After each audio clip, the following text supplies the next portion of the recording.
مهتاب د اخلي پخلي لپاره نور د لرګیو او د حیواناتو خوشایي سوځولو ته اړتیا نه لري، ځکه چې د دې پر ځای هغه اوس په سیمه کې د تولید شوي بایوګاز څخه استفاده کوي. زه اوس ډیره اسوده یم. پخوا به مو خوشایي وچول او سوځول، اوس د پخلي لپاره ګاز کاروم. موږ د ګازو لپاره پیسې هم نه لګوو. حتی کولی شم د ګازو په تنور کې ډوډۍ هم پخه کړم. د افغانستان په اطرافي او کلیوالو سیمو کې اوسېدل خصوصا د افغانو میرمنو لپاره سخت کار دی. دا ځکه چې په دغه غریب هیواد کې ډیری خلک د ژوند لپاره د اړتیا وړ بنیادي شیانو ته لاسرسی نه لري، مثلا برېښنا ته. خو په بامیان کې د دغه کورنۍ وضعیت د بایوګاز له کبله بدلون موندلی او د کور میرمنې اسوده شوي دي. دغه ډول ځایي حل لارې د ښځو لپاره ژوند اسانوي چې په کور کې اکثرا پخلی هم ور په غاړه دی. هغوی به د اور بلولو تر مخه سخت کار کوو، خو اوس له ځایي بیولوژیکي ګازو څخه استفاده کوي. اوس باید د کورنۍ نارینه غړي لا زیات کار وکړي. هره ورځ باید فاضله مواد او نور طبیعي کثافات د بایوګاز د تولید ځای ته یوړل شي. له دغو کثافاتو څخه د پخلنځي د سون توکو تر جوړولو پورې لا یو څه کار په مخ کې دی. محمد حسین میرزایی د مرستندویو ټولنو لخوا روزل شوی څو دغه بهیرونه لومړی زده او بیا عملي کړي. ما دا هر څه له الماني غیر دولتي ټولنو هیلپ او بورډ سره د کار په مهال زده کړل. زه بیا په ټول افغانستان کې اصلي روزونکی وټاکل شوم. ما د افغانستان په بیلو برخو کې د ګاز د تولید دغه بټۍ جوړې کړې دي. د حیواناتو خوشایي او د تجزیې وړ کثافات باید یوې ټانکۍ ته واچول شي او وروسته له اوبو سره ګډ شي.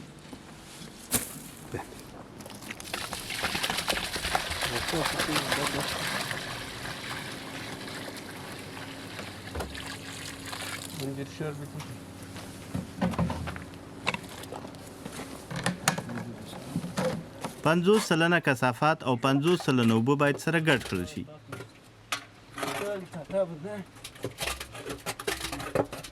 دغه ګډ شوي مواد یوه والته مخه کوي او بیا یوې دویمه ټانکۍ ته ځي چې هوا پکې نه وي. دلته د بیولوژیکي ګاز تولید صورت نیسي. خو ولې په دغه ټانکۍ کې ګاز تولیدیږي؟ په دغه ټانکۍ کې دننه اکسیجن نشته. د اکسیجن په نشتون او د تودوخې د 300 درجو د پاسه باکتریاوې فعالیږي او میتان ګاز تولیدوي. ګاز د پوکاڼیو په شکل جګیږي او د ټانکۍ په پاسنۍ برخه کې ټولیږي. بیا د نل د لارې پخلنځي ته لیږل کیږي. هلته د فشار اندازه کوونکی مانومتر لګول شوی چې د غازو فشار اندازه کوي. زما په کور کې دغه سیستم د اوړي په ورځو کې په 24 ساعتونو کې 2 کیلوګرامه بایوګاز تولیدوي. په ټانکۍ کې تولید شوی ګاز اوبه د باندې پمپ کوي. دغه اوبه بیا د ونو د خړوبولو لپاره کاریږي. خو پوښتنه دا ده چې آیا بایوګاز د میتان پرته نور عناصر هم لري؟ اوس به دغه سیستم ته یوه دقیقه کتنه وکړو څو پوه شو چې هغه څرنګه کار کوي. څنګه چې تاسو په نقشه کې وینئ، دا هغه زیرمه ده چې خوشایي او طبیعي کثافات کې ساتل کیږي. دغه مواد له دې لارې تیریږي. په ټان کې دننه یو مکسر دی چې هر څه سره ګډوي. یو څه اوبه او تجزیې وړ مواد باید پکې واچول شي. لږ وروسته په ټانکۍ کې ګاز تولیدیږي. اوبه او پاتې شوي مواد د ګازو په فشار بیرته وځي. باقی پاتې مواد په دغه برخه کې د سرې په توګه ټولیږي. په ټانکۍ کې یوازې ګاز پاتې کیږي. دا له دغه سوري څخه وځي، البته همیشه د ګازو په مرسته، او کوم اثر چې په لاس راځي هغه بیا په دغه ځای کې جمع کیږي.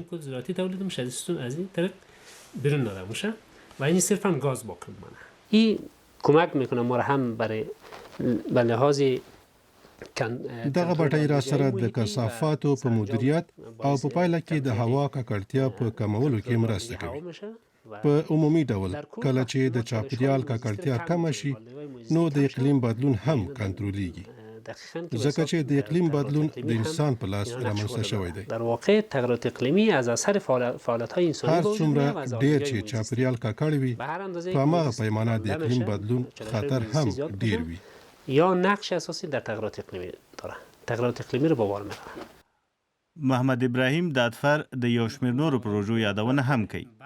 ما رویکرد جدیدی را که داریم به حساب ترڅو پر طبیعي سرچینو فشار راکم او ونې پرې نشي، موږ د لمریزو منقلونو او د انرژۍ بدیلو سرچینو ته وده ورکوو. خو د بیولوژیکي غاز د تولید سیستم یوه لا پایداره لار ده، خو د بیو غاز د تولید سیستم طریقه پایداره ده. موږ هڅه کوو هغه د نړیوالو بسپنه ورکوونکو په مرسته عام کړو څو د اقلیم بدلون کنټرول کړو. مبارزه با تغیرات اقلیمی کار میکنن بیشتر سیستم بایوگاز استفادهش بهتره. له دې کبله د هغه اداره نور ځایي اوسیدونکي هم دې ته هڅوي چې دغسې بټۍ جوړې کړي. په ورته وخت کې باید داسې کسان هم وروزل شي چې د بایو ګاز د نوي کیدونکې انرژۍ بټۍ له دې لارې لا ډاډمنې شي، ځکه چې یو منفي ټکی د چاودنو د رامنځته کېدو خطر دی. دغسې کوچنۍ ځایي هڅې پر چاپیریال یوازې لږ اغیز لري، خو بیا هم کله چې لا ډیر خلک چاپیریال ته متوجه شي نو اغیز به هم لا پسې زیات شي.